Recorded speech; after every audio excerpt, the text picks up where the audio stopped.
هل يجوز للنساء زيارة القبور؟ الجواب هو لا يجوز، لأن الرسول صلى الله عليه وسلم لعن زائرات القبور. وما هو حكم النوم على البطن؟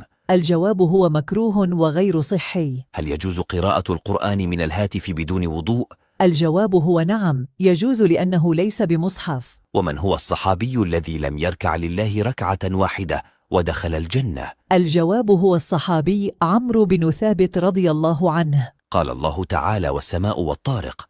ما هو الطارق؟ الجواب هو نجم في السماء يسمى بالنجم الثاقب. ما هو اسم قرية قوم لوط؟ الجواب هو قرية سدومة. ومن هو النبي الذي تكلم وهو في المهد؟ الجواب هو عيسى عليه السلام. وما هي السورة التي بدأت بالتسبيح وانتهت بالتسبيح؟ الجواب هو سورة الحشر. وما هي السورة التي ذكر فيها ذو القرنين؟ الجواب هو سورة الكهف. سؤال للمتابعين: من هو الصحابي الذي